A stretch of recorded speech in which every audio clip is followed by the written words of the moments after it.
Oi, gente, eu sou Eli Pontes, estamos começando aqui o nosso segundo episódio do nosso Pod Mulher na Administração. E hoje tem uma convidada muito especial, ela faz parte da nossa comissão da mulher, né, administradora. E estamos aqui com outras convidadas que também é da nossa comissão, mas eu quero apresentar, e o currículo dela é tão interessante, e eu vou começar com ela. Fabi Soares. Seja bem-vinda, né? A nossa primeira aqui, um momento entre amigas, falando um pouquinho sobre a liderança feminina e seus diferenciais. Então, Fabi, ela é graduada em administração pela Universidade Federal de Pernambuco, especialista em gestão de pessoas pela Universidade de Pernambuco, possui mais de 25 anos de experiência como executiva corporativa de recursos humanos, consultora para a estruturação de projetos em gestão de pessoas, diversidade e cultura inclusiva e liderança feminina. Também é especialista em gênero e embaixadora da Livre de Assédio. É o currículo, viu? Bastante importante. Então, assim, é a pessoa certa para falar sobre liderança feminina e esses diferenciais. Então, estamos também com a Adriana Rodrigues, né? A nossa conselheira federal, também faz parte da nossa Comissão da Mulher. Estamos também aqui com a Mirelle Barjão, também nossa conselheira suplente. E vamos começar nosso podcast, que vai ser assim, uma conversa bem séria, mas também de uma forma leve, descontraída, e que possa trazer assim, esse conhecimento, né, de vivência que a Fabi tem, de grandes empresas que ela participou e vem fazendo um diferencial com eventos com mulheres na liderança. E eu quero ouvir, Fabi, falar um pouquinho aí sobre essa experiência linda que você tem nesses 25 anos de gestão. Gente, primeiro de tudo eu quero agradecer, né? Eu me sinto muito honrada em estar entre mulheres incríveis aqui para a gente bater esse papo. A minha história, eu brinco, né? Que eu comecei no primeiro cargo de liderança, quando se fala de liderança, tem toda a teoria que a gente fez na faculdade, mas desde 25 anos que eu estou na área de liderança, foi meu primeiro cargo.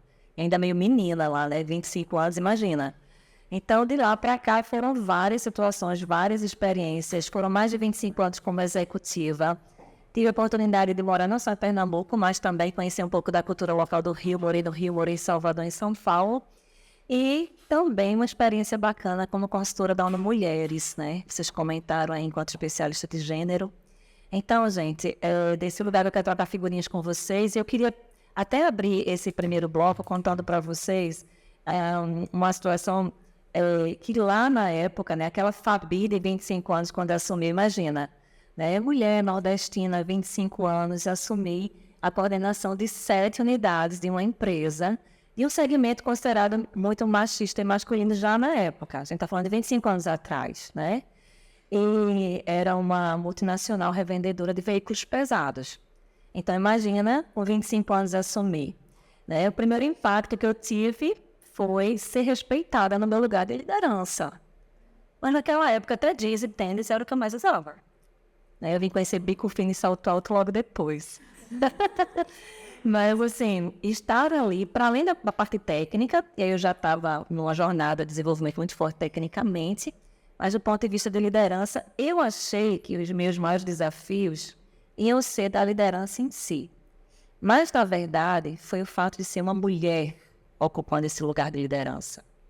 E uma mulher jovem, né? Hoje a gente tem falado mais sobre etarismo, que é o complexo da questão da idade, o capacitismo associado à idade. E a gente, mulher nunca tem uma idade certa, né, gente? Com 25 anos você tá nova demais, e aí você não dá conta do recado.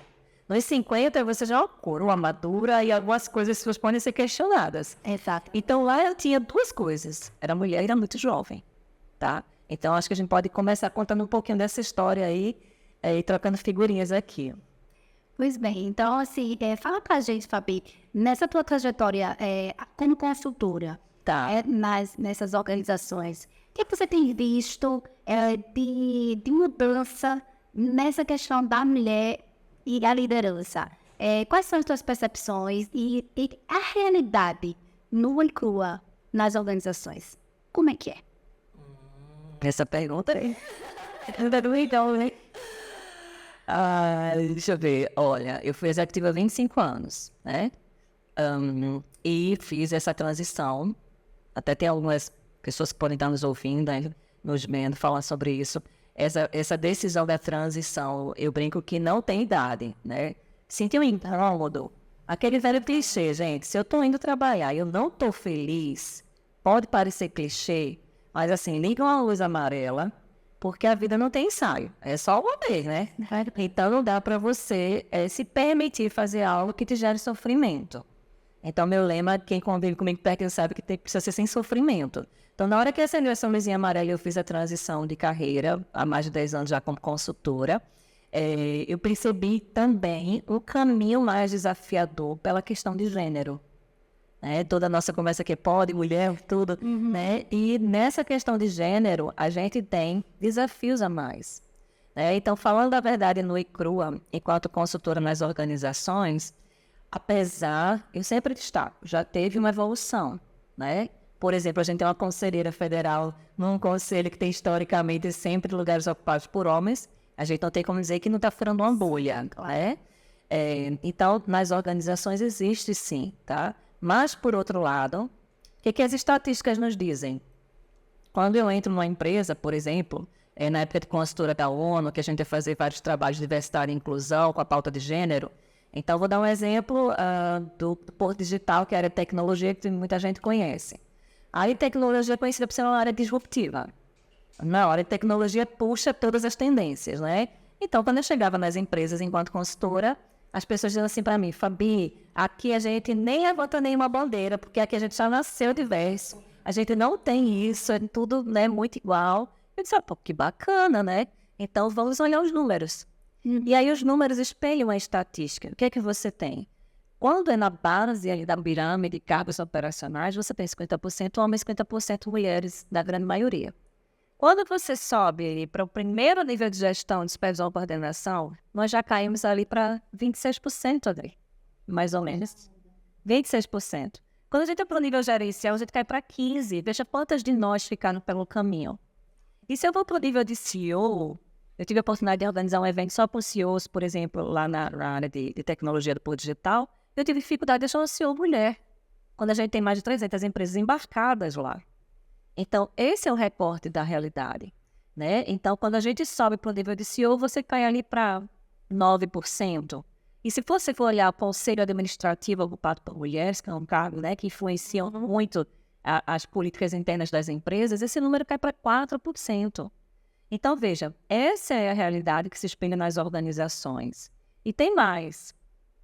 Se nós formos olhar esse recorte, e, por exemplo, de mulheres pretas, esse número cai absurdamente. Então, a realidade ela é ainda mais dura e crua quando a gente vai cruzando o que a gente chama de marcadores. Então, mulheres, mais mulheres acima de 50, mulheres com deficiência, mulheres pretas, mulheres do grupo LGBTQIA+. Quanto mais a gente vai cruzando esses marcadores, mais essa realidade vai ficando difícil. Entendi. Conta um pouco, você estava relatando aqui antes da gente começar as gravações sobre suas vivências, né? Quando você começou no cargo de liderança. Conta como que você conseguiu driblar essa fase, né? Esse começo.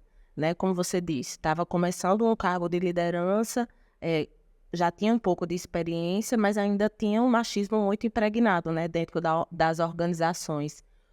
Conta aquela historinha que você falou pra gente. Então, né, nessa época, com 25 anos, quando eu assumi, estava comentando aqui, né, que eu achei que o desafio maior ia ser o desafio realmente de entender a imersão do negócio, a cultura da empresa, aquelas coisas todas que a gente faz checklist quando a gente chega num lugar novo, né? Mas, para minha surpresa, né, foi muito mais a questão da validação, principalmente pelo público predominantemente masculino, da minha autoridade enquanto liderança. Não a autoridade do crachá, mas de você estar naquele cargo enquanto líder. E aí, naquela época, e eu vou dar um depoimento que pode ser que choque algumas pessoas, mas é mais comum do que a gente pensa. Naquela época, uma estratégia, talvez inconsciente, que eu usei foi como posso dizer, me tornar visualmente mais madura do que os meus 25 anos, mais séria, mais formal e até um pouco masculinizada, tá? Então, assim, eu cortei meu cabelo bem curtinho, foi a época que eu usei 6 anos, o cabelo que a gente chama Joãozinho, né? Eu cortava a máquina 2 aqui atrás e cortava de navalha desfiada aqui na frente, bem curtinho, não usava maquiagem, minhas roupas eram todas ternas, com cores sóbrias, para que de repente eu saísse tipo de 25 para uma percepção de ser 40, alguma coisa assim. Né? E hoje, olhando para trás, eu vejo que isso é uma forma de violência, né? Que eu me submeti para ser acolhida, percebida e validada naquele lugar. E ainda tem um detalhe, né? Que hoje, olhando com carinho para a Fabi de 25 anos nesse lugar, eu acolhendo e entendo que também se passava por um processo de me proteger, as roupas mais folgadas, né, zero qualquer coisa assim que mostrasse meu corpo de alguma forma, para também me proteger de qualquer assédio sexual nesses ambientes, que eram ambientes, como eu comentei, muito masculinos e machistas. Pode parecer, né, um depoimento forte, mas é mais comum do que a gente pensa, né? E aí eu comentei, isso foi com 25 anos. Né? Na época eu não tinha nenhuma consciência sobre isso, o quanto eu estava me violentando nesse processo para poder pertencer àquilo dali, ser validada, para além da competência técnica que eu tinha, assim, com o pé nas costas para fazer tudo, né?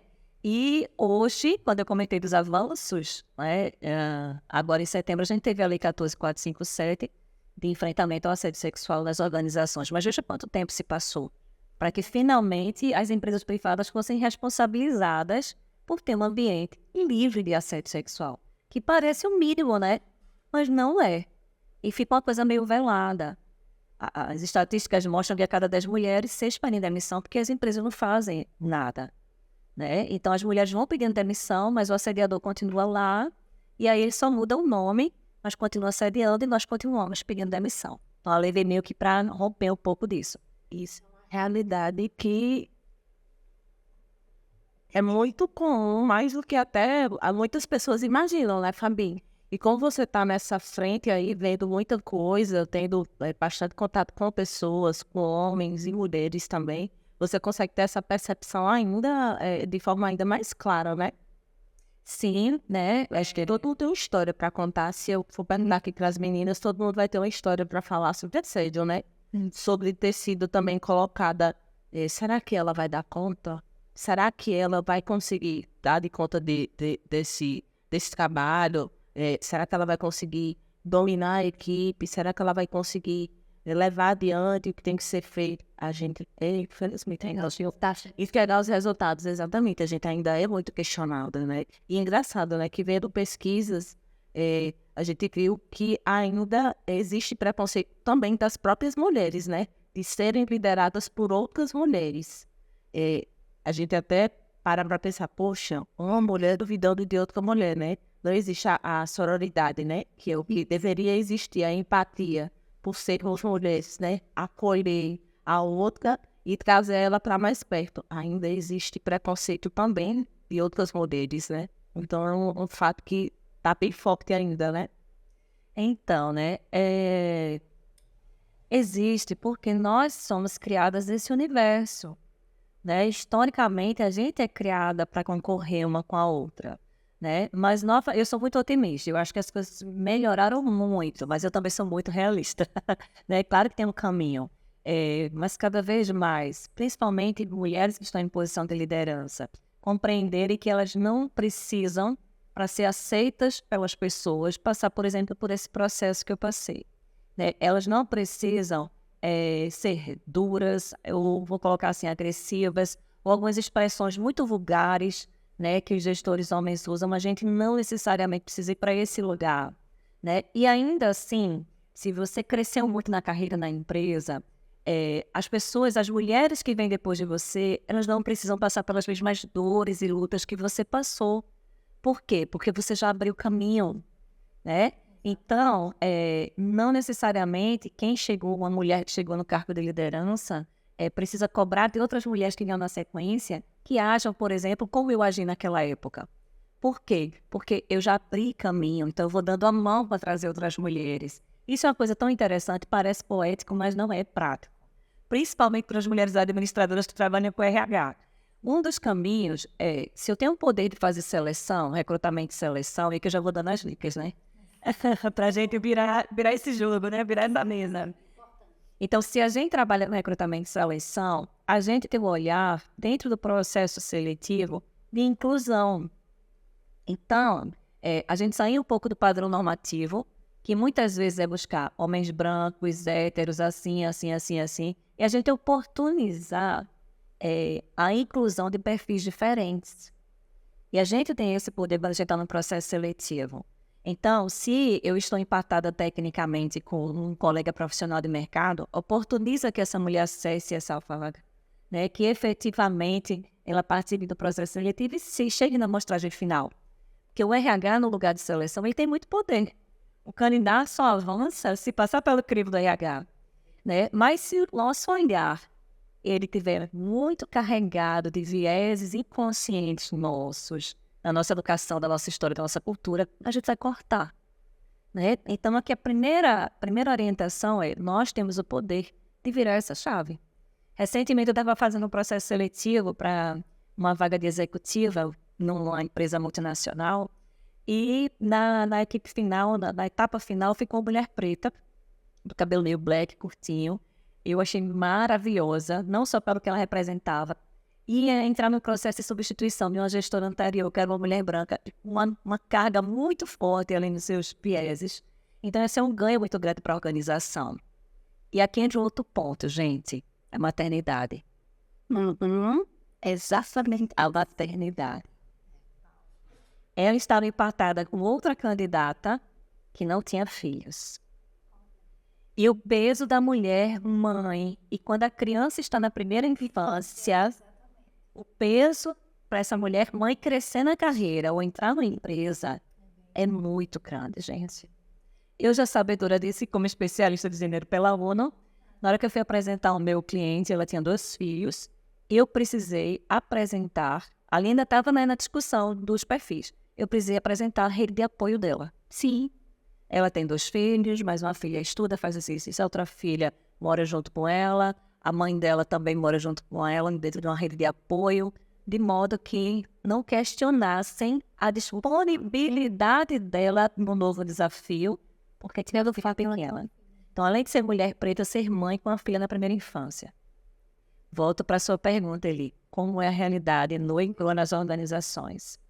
E veja que o preconceito ele vem meio velado. Um gestor falou assim, não que isso seja um problema. Aí já vem a fala, isso é o preconceito travestido de sou moderno. Não é, né? Mas eu vi que tem uma candidata que tem 2 filhos.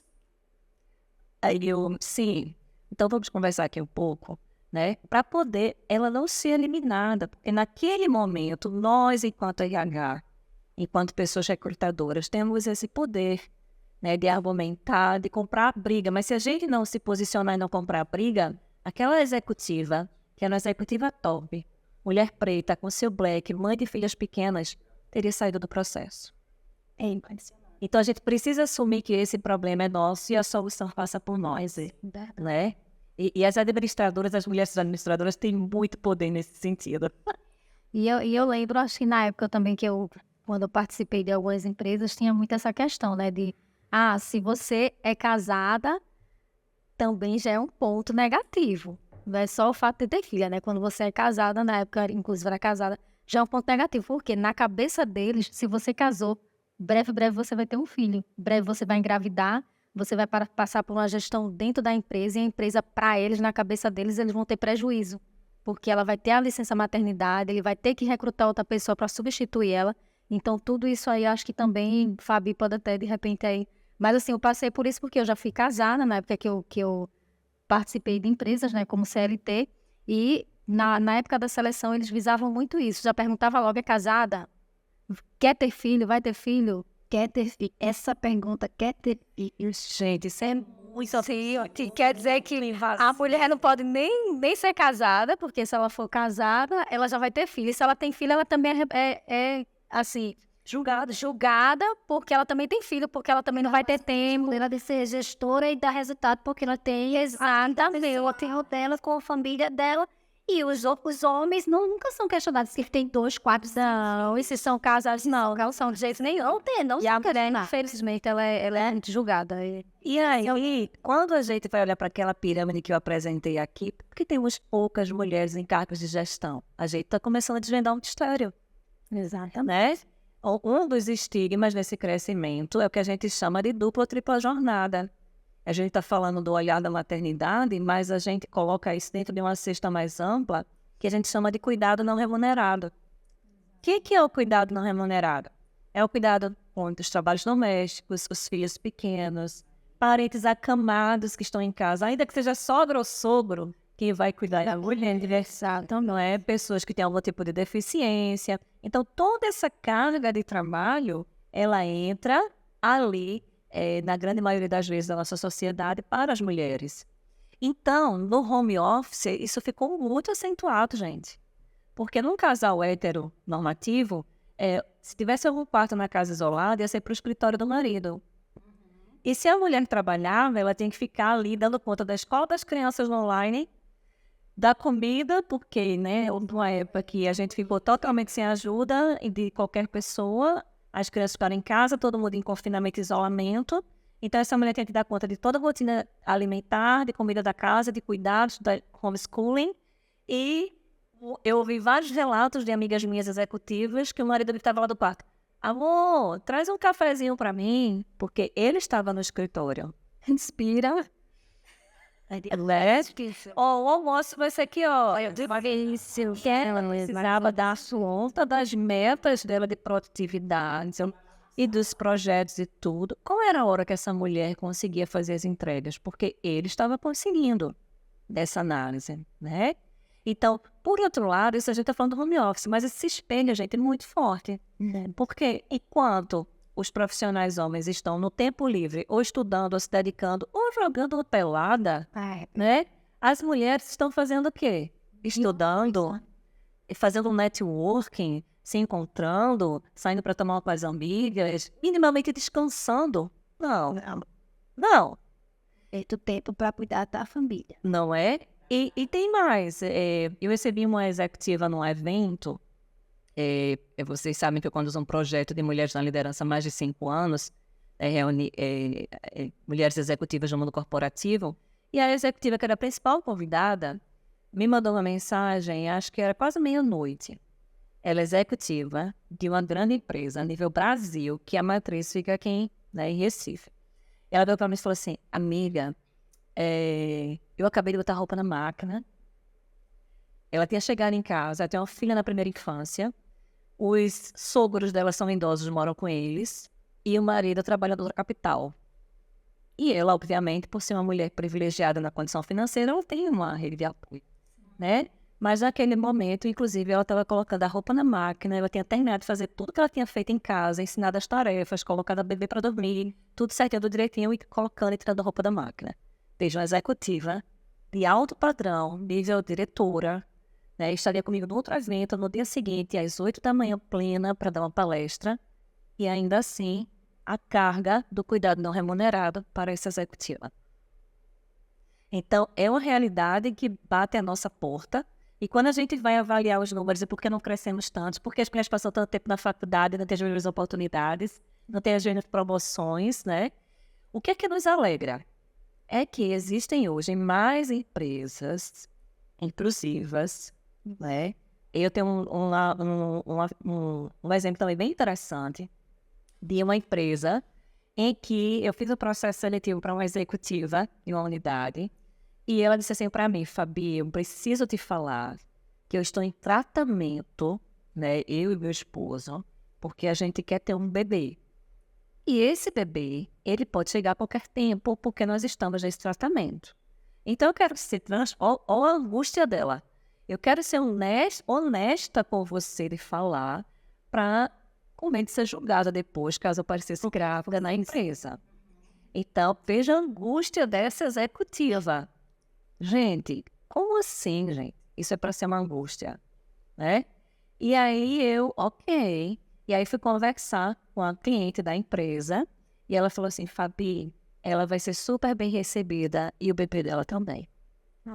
Gente, a gente até se emociona, né? Nem era para ser realidade. E ela foi a executiva escolhida. Hoje já se passaram uns 3 anos. A filha dela se chama Isabela, igual a minha.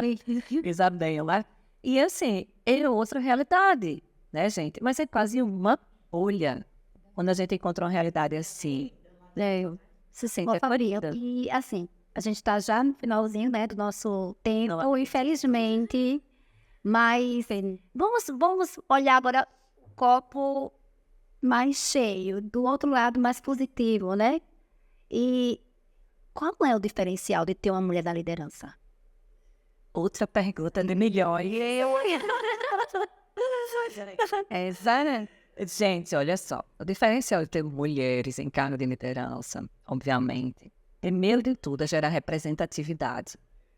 Não dá mais para a gente repetir um padrão, né? A gente precisa trazer o olhar diverso, o olhar plural. Como vamos pensar soluções diferentes, adotando sempre os mesmos caminhos, né? Então, a gente precisa ter não só mulheres, mas mulheres de várias representatividades, né? De vários grupos diferentes, vários marcadores diferentes, para que a gente mostre que é possível chegar ali, para que a gente mostre que é possível ocupar aquele lugar, né? Com a mesma qualificação técnica, até mais, porque os estudos mostram que a gente se prepara muito mais, passa muito mais tempo em pós-graduação e faculdade em tudo. Então, mas para além disso, eu não queria ir aqui para o lugar do estereótipo. A mulher é mais isso, aquilo, não. Eu não queria ir para esse lugar do estereótipo. Porque eu acho que nós temos condições de fazer uma entrega elevada, tá certo? De ter uma gestão bacana, trazendo um outro modelo, um outro formato, né? Mais inclusivo, mais agregador, mais participativo, em que nós, mulheres que chegamos a esse lugar, não precisemos nos masculinizar ou cumprir algum checklist para pertencer àquilo ali. Chega!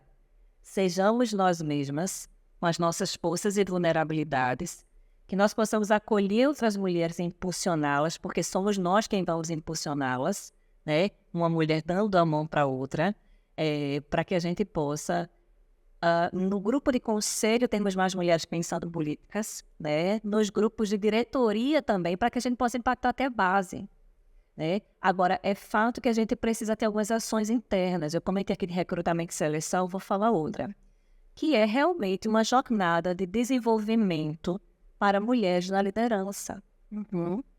Que é a gente ter também o próprio processo de mentoria, de coaching, orientado para mulheres na liderança. E isso por que é importante, gente? Porque por muitos anos disseram que aquele lugar não era nosso. Então a gente vai ter síndrome da impostora, Exatamente. a gente vai se sentir julgada, a gente vai ter várias armadilhas do mundo corporativo também, né, em relação ao machismo. Muitas vezes se sentir incapaz de estar naquela posição, né? De fazer, achar que não, realmente, talvez eu não tenha ainda, autocrítica, né? Não tenha ainda a capacidade de chegar a esse nível de executiva, diretora, enfim. É tão grave esse assunto, porque eu acho que é muito grave, porque a gente está, né, vivendo tanta coisa, tanta mudança, e as mudanças estão chegando assim, são tão velozes, mas estar com mulheres em uma liderança, numa organização, eu pelo menos, eu tenho uma vivência, né, disso. Eu tenho boas experiências de mulher na liderança. De todos os meus gestores, né, que eu vi, né, de chão de fábrica, galguei os degraus, né, cheguei como auxiliar, depois eu fui promovida para assistente, analista, supervisora, coordenadora, gestora. Cheguei nesse nível. E nessa minha trajetória como mulher e na liderança, eu tive também líderes mulheres. E, obviamente, que eu tive homens, e a diferença entre ter uma gestora, né, uma mulher na liderança é o olhar, é a forma como ela te olha e se sente representada também por você como mulher. Ela cuida de você de uma forma, ela acolhe você de uma forma, e ela, pelo menos as que eu tive, né, elas mostraram em mim, através de mim, a minha posição, o meu desenvolvimento, que eu era capaz, que sim, eu poderia chegar aos níveis que eu cheguei. Então, assim, eu fui muito sortuda ter mulheres, eu posso contar por dedos aqui as mulheres que foram minhas gestoras e quanto elas contribuíram para o meu crescimento profissional como mulher na liderança. Eu também trabalhei com programas de liderança, onde eu desenvolvi 3.000 líderes, né, na fábrica de Goiânia, aqui na Jeep. E nesse desenvolvimento de liderança, tinha liderança de chão de fábrica, liderança estratégica e até a gerencial.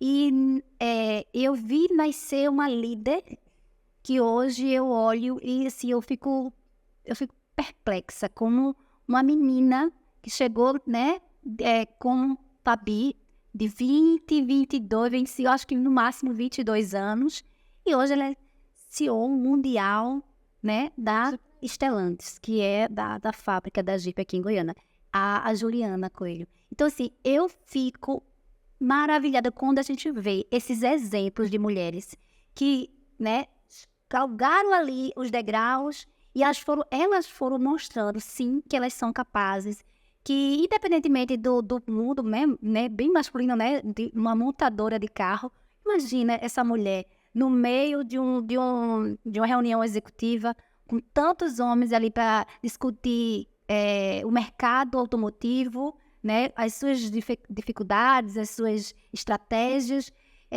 e ver aquela menina da Academia de Líderes que chegou, né, formada em Química e nunca tinha vivenciado o primeiro emprego.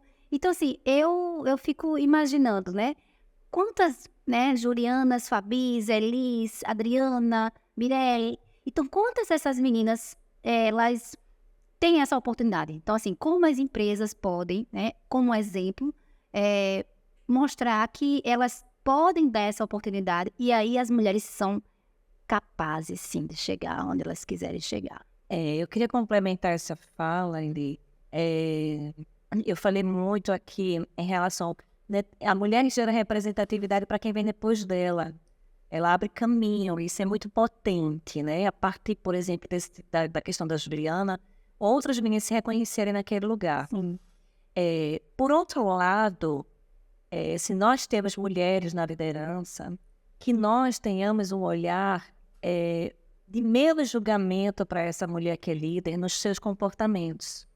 Porque a gente tem muito mais tolerância quando o comportamento vou colocar assim, agressivo, mais firme, mais contundente, quando são líderes homens, né? Então, às vezes, a gente vai para esse lugar também, de se uma mulher é mais firme, mais dura, ou traz uma palavra mais forte, e a gente ir para aquele lugar do estereótipo que está descompensada, está nervosa, está assim, uma série de coisas. Controladas emocionalmente. Então, nós precisamos também ser gentis com essas mulheres que estão neste lugar, né? Se nós somos mulheres que estamos sendo lideradas por outra mulher, que a gente possa efetivamente apoiá-la, né? E ser gentil também com ela desse lugar, porque ela já está ali abrindo caminho para que a gente vá na sequência. Então, tudo isso eu acho que é muito, muito potente. E eu ia só falar uma última coisa, é que quando eu encerrei minha carreira como executiva, só para fechar, eu respondia pelo Brasil, numa construtora, né? E eu estava lá em São Paulo, mulher nordestina, enfim, respondendo executivamente como diretora de RH de uma construtora. E eu era a única mulher num board de executivo que deviam ter uns 12. Nessa hora, além de ser mulher, a área de RH era a única que não era engenharia. Então, o RH era o floreio, o mimimi da empresa, é o RH, né? Então, para me posicionar, para defender os projetos, para tudo, também foi um grande aprendizado. E eu confesso para vocês que muitas vezes, quando eu marcava reunião de projeto, eu fazia todo um trabalho comigo, inclusive para ver se eu estava em algum momento mais vulnerável, alguma coisa assim, porque eu sabia que as pancadas iam ser grandes. Ainda que o mesmo projeto fosse apresentado pelo meu colega, e não seria assim tão questionado, quando era apresentado pelo fato de ser mulher, então também sofria ali várias críticas adicionais só pelo fato de testar se realmente ela sabe, ela dá conta, se é isso mesmo, né? Então, desses embates, foi um embate também de muito crescimento, de muita dor, de muito aprimoramento, mas também, assim, foi nesse contexto que eu encerrei a carreira, eu considero com chave de ouro. E uma receita básica que eu adotava comigo era, literalmente, não baixar a cabeça. Né? Por mais que isso requeresse um esforço meu emocional todo, né? E desafiador, mas naquela ocasião não tinha nenhuma outra mulher executiva para me apoiar, era só eu. E eu sabia que eu não podia baixar a cabeça porque outras mulheres dependiam de mim, porque eu se espelhar em mim, né? Então foi dentro desse universo que eu fiz o fechamento da minha carreira, lá em São Paulo, numa construtora, respondendo aí pelo Brasil. E participava na ocasião de um grupo de mulheres que decidem em São Paulo, com 250 executivas, e eu era a única nordestina. Com muito orgulho. Parabéns. E riqueza de informação, né, que a gente recebeu aqui hoje. Foi assim, ouvir essas histórias de Fabi né, essas experiências de vida que nós temos, né, na liderança, faz somente a gente refletir quanto a gente não pode baixar a guarda. É um tema que tem que ser falado, é um tema que tem que ser martelado mesmo, sempre. E assim, a Comissão Especial da Mulher, né, de Administração de Pernambuco continuará batendo nessa tecla. Porque a gente quer impactar e a gente quer trazer realmente a consciência, não somente de quem está do lado de cá, que somos nós, mulheres, mas de quem está do lado de lá, que são os gestores, as organizações, as pessoas que recrutam, né? Que possam ter dar essa oportunidade da gente mostrar que a gente realmente é capaz. E é isso. Acabamos nosso podcast. A gente, infelizmente, vai ter que acabar porque nós temos nosso tempo. Mas o terceiro episódio já está agendado para dezembro. Que vamos ter uma mulher maravilhosa aqui falando sobre as nossas forças, né? As nossas fortalezas como mulheres na nossa carreira de administração. Então, vai ficar só aí o gostinho de quem será essa pessoa, porque eu não vou dizer, para as pessoas tiverem aí interesse de ficar acompanhando a gente aí nas nossas redes sociais do Conselho. Tá bom? Então, eu quero agradecer a Fabi, a Adriana, a Mirelle, né? A nossa comissão tem a Laiane, que não está hoje aqui com a gente na conversa, mas estará na próxima conosco. E é isso. Muito obrigada a vocês e até a próxima, tá? Conto com vocês. Tchau, tchau, gente.